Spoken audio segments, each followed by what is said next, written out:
Hey everybody, I wanted to take a moment to make a recording of our Moodle page just to make sure that we all are able to access everything on the page and start Diet 211 off on a good note. So I right now am on Diet 211's Moodle page, so this is what your Moodle page should look like. If you scroll down just a little bit, you'll come to our welcome box. And this gives you just a brief overview of what the course is about and how to get started. This right here is going to be where I post any announcements. So if there's anything that I want to tell the class as a whole, I'll go ahead and post it in the announcements. And what that does is that message will live in the announcements, and then it'll also be sent to you via email.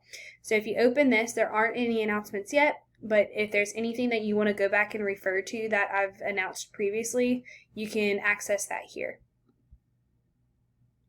Okay, and the next link that's going to live in this welcome box is going to be a link to schedule a meeting with me.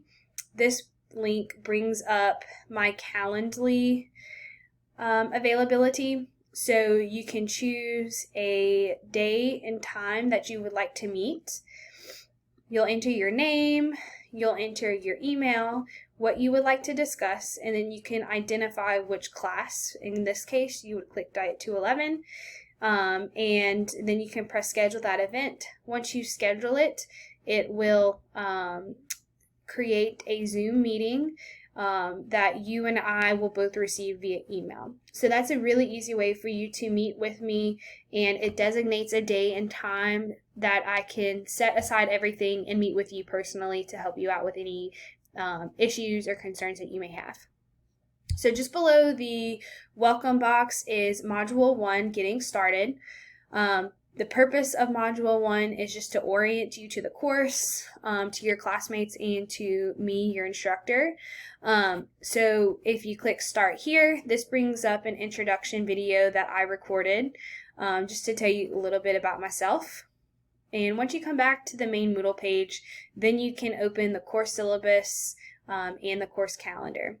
Both the course syllabus and the course calendar are set up on Google Docs, and that means that I can make updates to them as necessary. And with the constant changes that we're seeing due to the coronavirus, that's going to be very helpful for us. So if I make updates, I'm going to change this date here, so you'll always have the most up-to-date version of the syllabus, and I will always let you know if I do make any revisions. Again, here's my contact information. You can follow this link again to, this link here to schedule a meeting via Calendly, or you can access this link as well to see my student hours and when I'll be in my office. Here's my email address and my phone number if you would like to contact me otherwise. So you'll notice that this is an online class, and I specify that it's asynchronous. So that means that you can complete any coursework at your own leisure. If you want to jump ahead, you can do that. There are deadlines for specific assignments, so it's not completely at your own will, but you can jump ahead, like I said. So just going through the syllabus, this is the course description. So it's basic nutrition and health concepts for individuals and schools. I've made a lot of changes to this course since I first started teaching it. This is going to be my third time teaching this class, and I've done a lot to make it a little bit more interactive and practical for you. So we use a lot of different activity types, discussion forums. You watch videos, and then you do some really practical assignments to help you with that.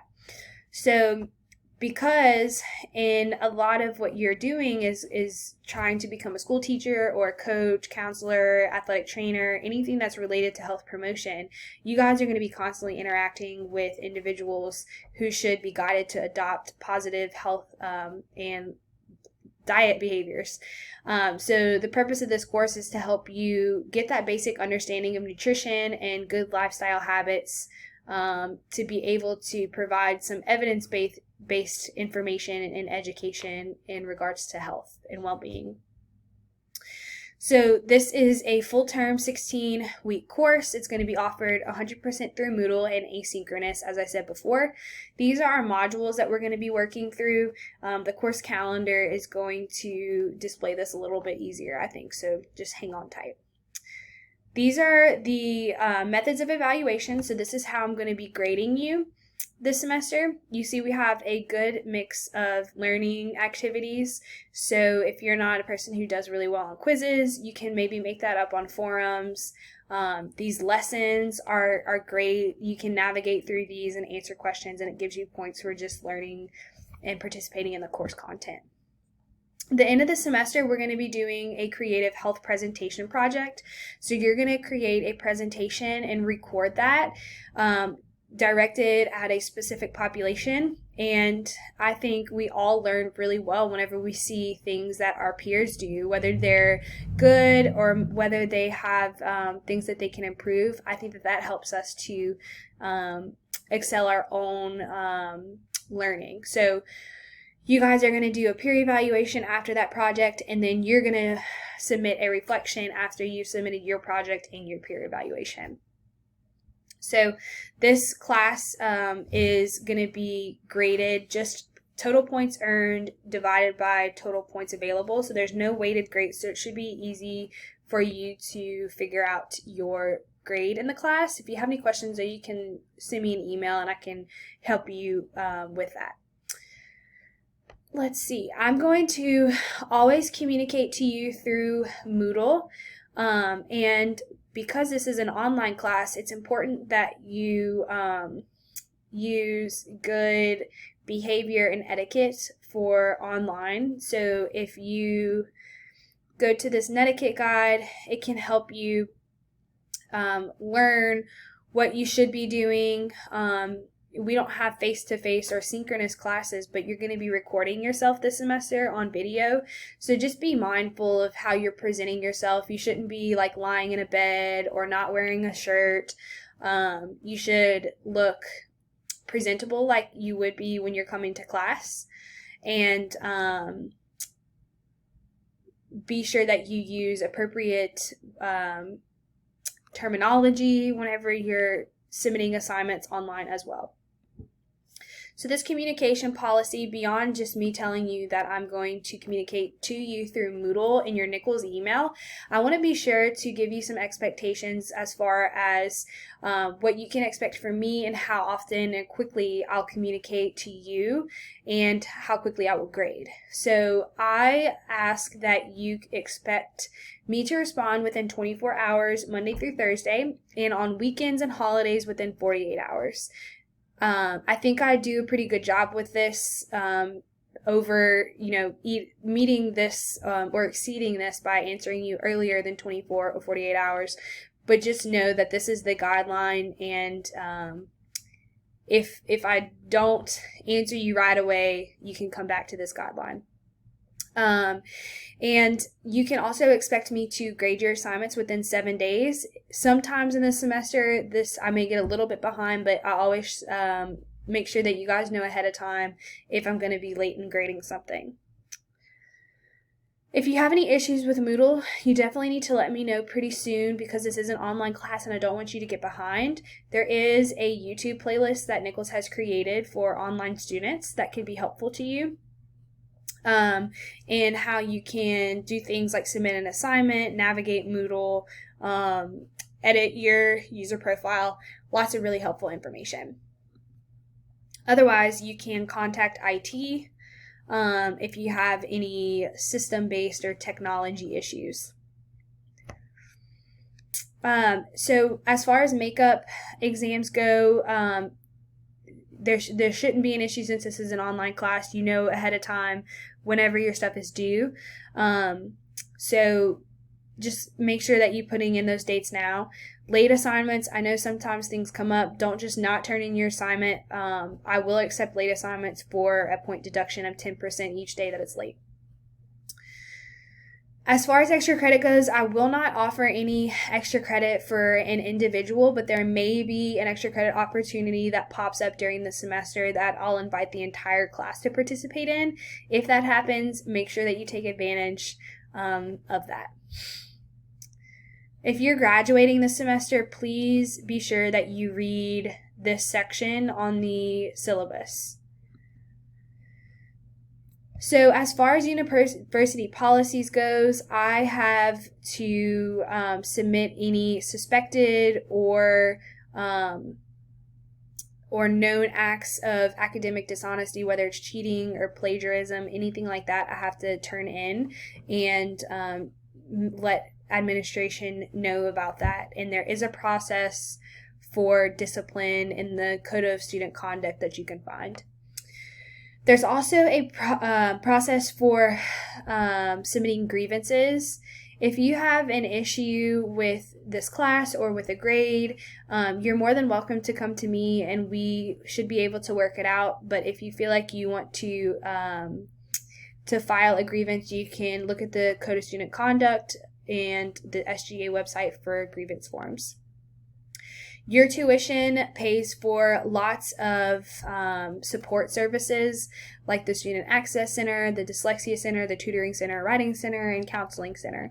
So if you feel like you could, if you could benefit from any of those services and you're not taking advantage of them, you're throwing away your money. So please consider taking advantage of those, especially with the craziness of everything that's going on in this semester. We shouldn't be affected by any extreme emergencies because we already are an online class, but if you are taking any other classes that are not online, be sure that you pay attention to this continued learning following an extreme emergency policy. This is our course calendar. I have set up the class to where things are going to be due on Sundays, and my goal is to have the entire course open for you by the end of next week about. So Module 2 is already completely available and you can complete everything in that module ahead of time if you would like. But each week I have designated two assignments or graded assignments for the week. So keep in mind that some weeks may be a little bit, might take a little bit more time. Some weeks might take a little bit less. But just be sure that you are looking ahead before the weekend comes to know what it's going to take to complete those assignments for the week. Sometimes you might have to just complete a lesson and answer the questions within that lesson, but other times you might have to do a couple of things like watch a video, or create something before you submit to a forum. So be sure that you're taking a look at that at the beginning of the week. I'm going to do my best to send out an email to you on Monday mornings to let you know what are the graded assignments for that week to help you stay on task. The last day to drop this course with a W, since this is a full-term course, is October 21st. I believe that is a Wednesday. So keep that in mind. If you do want to drop the course, you can always email me for assistance with that. Okay, so we just looked at the syllabus and we looked at the course calendar. This is another link to your student resources that are available. So anything that is offered on campus to help you, whether it's the bookstore or the library, technical support, counseling, or tutoring, it's all can be accessed here. This is my office hours, my student assistance hours. These are hours that I've set aside to assist you with any issues that you may have. So please use them. Again, you can click this link here to open my Calendly availability, or you can scan this QR code to schedule a meeting with me. This discussion forum rubric will be used for all forum assignments this semester. So any Moodle forum or Flipgrid forum will be graded using this this rubric, other than our introduction forum, which is only worth, I think, 5 points. So be mindful that the highest points earned for a response is for 2 responses that contribute to further discussion of a topic. So be sure for every single discussion forum, whether it's Flipgrid or a written forum, that you're responding to at least 2 classmates in a way that promotes further conversation. So an example, of an inadequate or superficial response would be that, hey, I agree, I think this is a good idea. An example of a really good response would be, I agree because of some specific reason or research that you read. So adding on to that conversation rather than just saying you agree or disagree.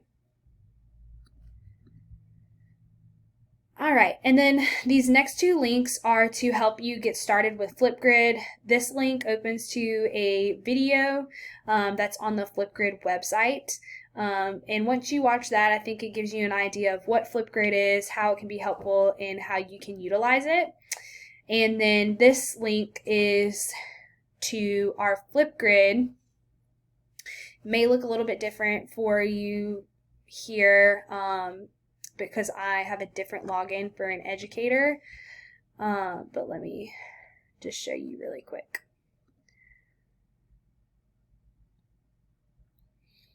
So if you click that link, it's going to automatically take you to our Introductions Flipgrid forum.